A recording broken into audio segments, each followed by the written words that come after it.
After attacking the first dig site, both the Wood Elves and the Dark Elves take the lead on setting an ambush up to attack the oncoming caravan of ogres. So the warbands, Finnegan's Freelancers at a warband rating of 102, Raiders of the Black Ark 115, Keepers of the Wood 109, Ark Collector's Expedition 78, and the Dark Servants 51. Now the warbands are going to have to ambush the ogre caravan, kidnapping the loot noblars and killing any noblars in their way and taking the ogres out of action. Ogres out of action get an experience, and the loot noblars get you all sorts of fun stuff. Little noblars, no experience whatsoever.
Alright, so this is the beginning of Ogre Ambush. These ogres here are going to be trying to get all the way through to the inner city wall right there.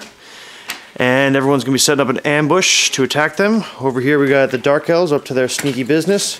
Got some pirates over here. We got the Mordheimers over there. What's your warband leader's name, Rich? Rosansky. Rosansky. Alright, we got the Wood Elves over here. And then all the way over there, whoops, we have the Possessed. So, we'll see how that goes, and these guys are going to start heading towards the gate, and we'll see what happens.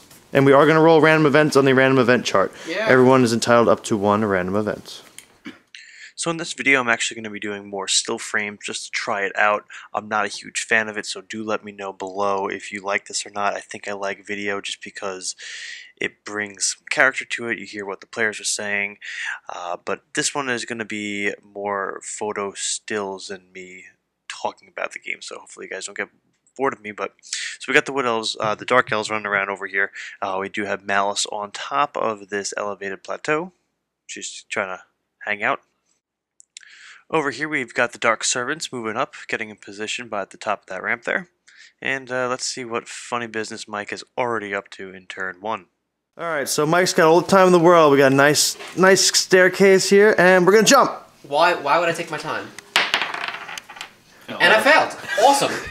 So that is 4 inches. That's a 4-inch drop. What is that? Strength 2? D3 strength 4 hits. Oh right. I'm sorry. Oh good. 3 strength 4 hits. Who wants to roll? I'm so glad Mike's back. You can roll against yourself. Don't worry. I'm so glad Mike's back. Excellent. 2 wounds. That actually takes him out. You roll injury. Roll injury. Roll injury. Don't let him roll it. How many wounds did you have? Oh, no, you only roll 1, because he has 2 wounds, so. Oh my god. He died. Are you serious? I told him don't let him roll it. How about can we just undo that? No, he died. That's what happened. No, come on. That is what happened just now. So my Possessed jumped off the building and died. That's good. Okay. He did tell me he was going to do that. The map gets an experience. The floor gets an experience. Anyone's cool floor gets 2 experience. The building levels up. Add a new floor. You good, Mike? Big stop recording. So it's always a pleasure to have Mike back with his antics, so welcome the Dark Servants. Over here, the Ark Collector's Expedition are moving up to that barricade right there. Finnegan's Freelancers are coming down this ramp here and getting ready to run out to the main street. And we move over to the Ogre turn, so you can see we've got 3 bulls moving up, 2 more bulls in the back, and Iron Gut in the middle of the pack. And then a couple of the different ogres have the loot noblars. Now the loot noblars are the little backpack noblars that you get with the different bull kits, the ogre bull kit. So Kyle ends up rolling a random happening, number 34, Hands of Stone. Hands of Earth and Stone suddenly jet out of the ground in a small area of the battlefield. The encountering player must pick a spot anywhere in the battlefield, and anything within 3 inches of the spot is affected. The area is now very difficult ground as the hands grasp and attempt to hold anywhere passing near them. The encounter lasts 1 game turn, at the end of which the hands sink back into the ground. So Kyle didn't know where to do this. We used my little charnel pit of skulls or whatever in the middle of the battlefield there. So he didn't know if he was going to throw it down in the middle of the caravan to slow it down and break it up a bit, or throw it in front to just slow it down from going so far away. So he ends up throwing it up there ahead, which is an interesting position because then it will just slow everything down, since very difficult terrain is, I believe, a quarter movement. So here you can see the Dark Elves have Malice moving up to the top building up here, just to stay alive, I suppose. And the Wood Elves are making their way down, staying clear away from the Ogre caravan, but they're just trying to get position behind this building, and as you might assume, into the taller building for a good vantage point. So moving into Mike's turn, he rolls Miranda event. 3 turns. Alright, so Mike rolled up Screaming Walls, so this building right here has Screaming Walls. That's a 3. Which means for so 2 it's turns. For 2 turns. What does the Screaming do, Mike? Anyone within 8 inches of it takes a strength 1 hit, or at -1 to hit rolls. I'm pretty sure that's me. Are you? You gotta be within 8 within 8 inches? Yeah, inches. definitely. Yeah. Oh, good. You take a strength 1 hit. Everyone. Warband, right? Also, if you have any spellcasters, You know, Rich, you can't I'd only cast any say the spells front within 2. the radius. Yeah, the front 2 get it. I wouldn't say anyone else. Oh, please die. That'd be beautiful. Oh my god! Oh my gosh!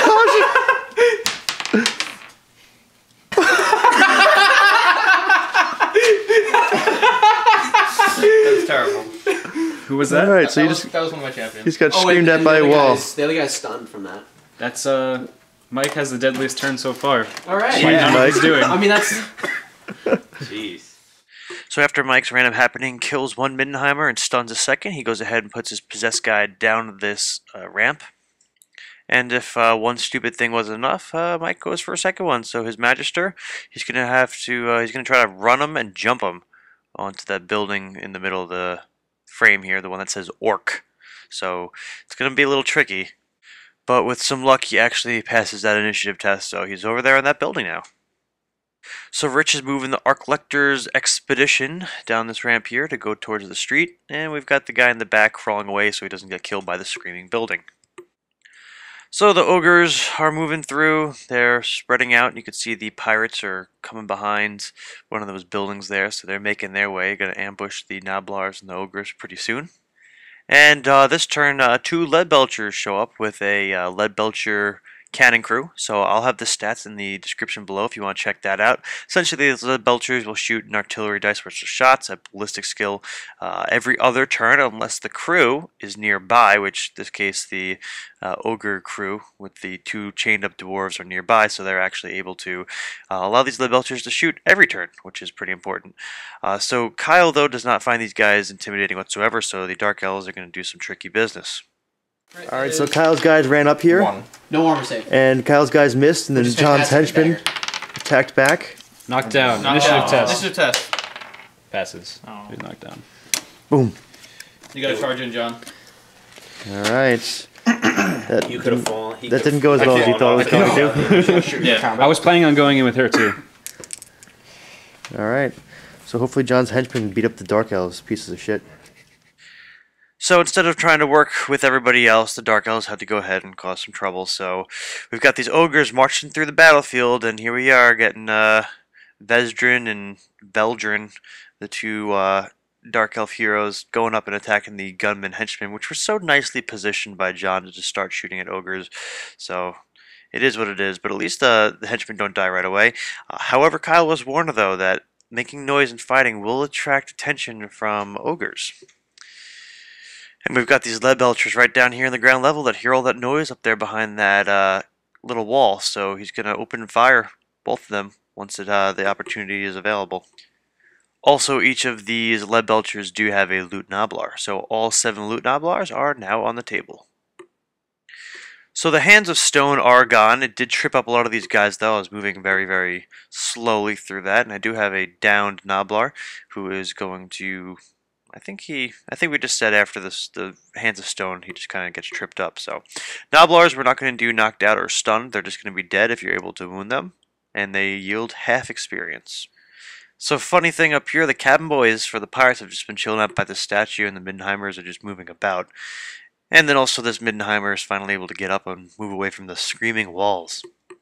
Right, but it is within 24 inches. So this henchman opened shot onto the possessed warband leader since he summoned all those screaming walls and killed Rich's champion. You can shoot back, shoot back. So now they're just going to shoot across Also, the street. we're both in cover. Yeah, no.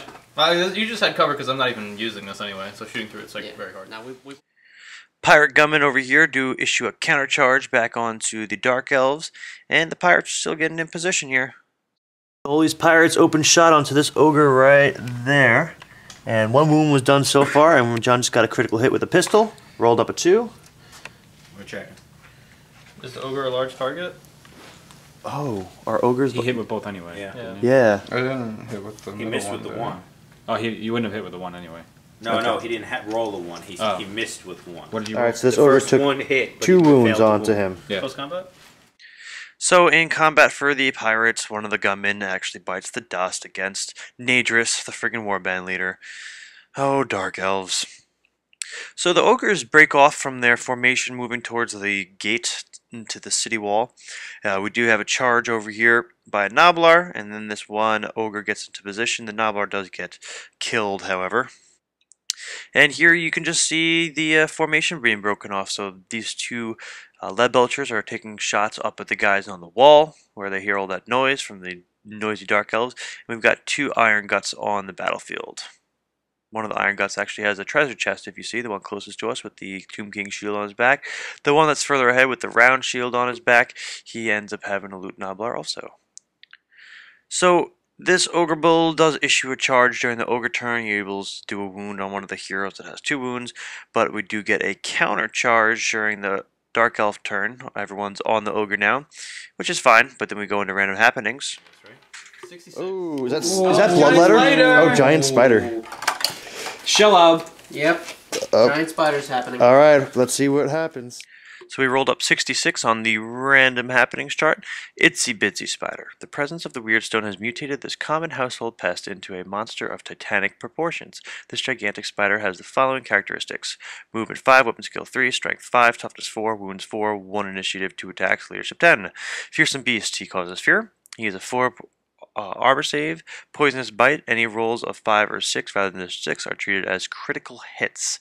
The giant spider moves from the table edge. It starts on to the opposite table edge, attacking any war members that get in its path. So we roll up a scare die to see where it comes in, and it ends up showing us the side that the Wood Elves deployed on. So we went just a step further. Instead of using a giant spider, we used a ginormous spider. So we're using the Arachnarok spider. And you'll see he's going to go from that side all the way over to the other side where the Dark Elves deployed. And honestly, it works out well for the warband because it's just the ogres in between. It looks like he's going to go head on into an Iron Gut there, so that might be an interesting battle. And I think we'll take an opportunity to leave it right there with that giant spider showing up.